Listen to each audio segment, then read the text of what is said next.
We are still taking a look at some hybrids. Now, we have one over here.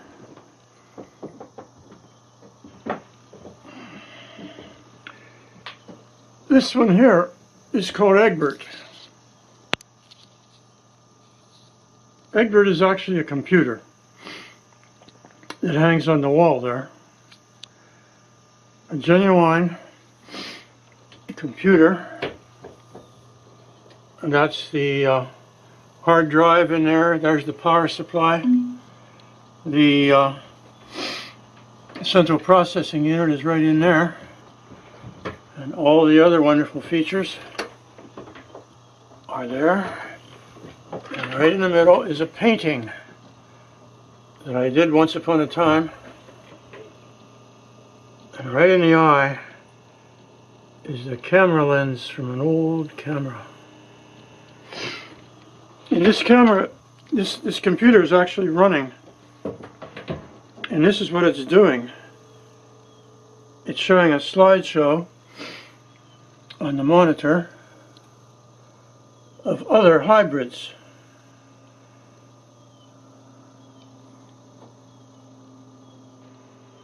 And what we're going to do is change things around a little bit so that we can take a better look at some of these things.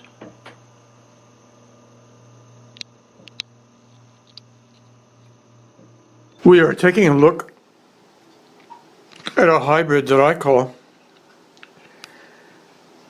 the Rutherford Machine. It derives its name from a guy named Ernest Rutherford. He was British, and Ernest Rutherford was one of the leading physicists in the early 20th century dealing with what eventually became known as nuclear energy. Ernest Rutherford was one of those people that pioneered the way for an understanding of a type of energy that became able to frighten people. I mean, and it should. There are some things you should be frightened of. The atomic bomb came about, the hydrogen bomb came about. But in the early days, these guys really had no intention of doing anything of world-shattering dimensions, and I mean that literally. This is a woodcut that I made, this part. And it's under plexiglass and put onto a piece of plywood with other things on. I had raided an old dental office and got various kind of stuff and put it together. Now here we have something that started out as a very early self-portrait of myself. This was me. A self-portrait that I did about 1968. Muchos años pasada. And in the meantime, I put other things on it. I put this camera lens on it and other accoutrements, circuitry. Circuitry fascinates me greatly. I almost think of circuitry as the artwork of the modern world because it is really where the creative activity is being put. But this was a piece done on canvas, an attempt to do a self-portrait, which I never really succeeded in doing. I mean, I struggled with this thing so many years, so many times. It always defeated me. You know, I can admit that. I just was never able to bring it about to the resolution that I wanted, simply because probably my own life was not what I wanted, you know. And I was simply depicting my life. Now here we come to Dmitri Mendeleev. Dmitri Mendeleev. First of all, let's look at, this was a woodcut. This right here was a simple woodcut done on brown shopping bag paper, printed in black ink. And then it was put on the larger area, this larger area, under plexiglass and screwed down and sealed with silicone, with a couple other images of Dmitri Mendeleev. See, Dmitri Mendeleev became important to me because he's the guy that developed the periodic chart of the elements, the basic building blocks of all material stuff. It's hard to imagine like how basic that was. He was a guy who played a game called Patience. It involved these cards he had, which were cards which eventually showed up on the what we now know as a periodic chart of the elements. He was a brilliant man. And this is my tribute to the man who figured out a way to reduce physical matter to some form that we could use to make things that we want to make. That's a pretty simple way of saying it.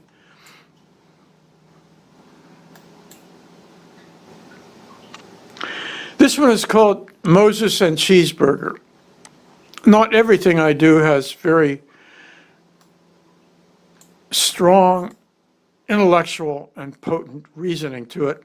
This was never a cheeseburger. It was just like the trash and goop that collected in my slop pan of my paint thing where I threw all the stuff that was waste. But since it looked like a cheeseburger, I called it that. This was a little etching I made that involved Moses. The whole thing was the Ozone Circus series, which you will never see. And we move on.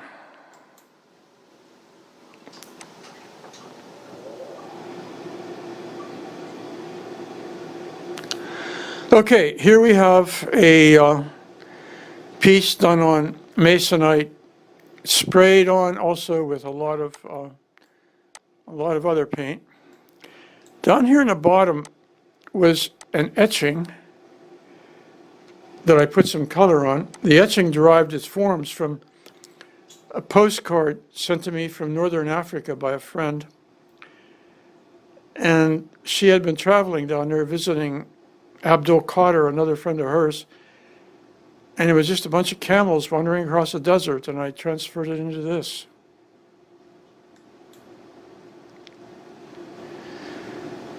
Okay, you see here a camera. This camera was used to take an image of myself, which was converted into a very small woodcut, screwed onto this larger thing. Someone said that I looked like a guy from Auschwitz. I hope that's not true. Whatever it is. There's also one of my favorite forms, a round circle. I think of Carl Jung's archetypes, the circle, and I get them out of paint buckets. I take the skin off of a paint bucket and call it one of Carl Jung's archetypes. This probably has a lot more immediacy and presentation than it deserves. I tore that thing up and threw it away and then retrieved it from the wastebasket, glued it down, put color on it, put it together with this circuitry, sprayed some stuff on it, paint. I somehow have this idea of circuitry as the artwork of our modern world. This is the last one. This is the last one of our third looks at the hybrids. What I was doing here, see, these things were pieces of plexiglass. They were put on masonite. Paint was poured on it. Some friends of mine in Pittsburgh had paint left over from a project in their house. They gave me a bunch of paint of different colors. I used it on here. And the whole thing was a masonite board, and I tried to make a unified composition of it. And I call it a hybrid because it really doesn't fit into the other categories established categories of visual art. Anyhow, I hope you can enjoy it for what it is. There might be another one. And until then, so long. Bye.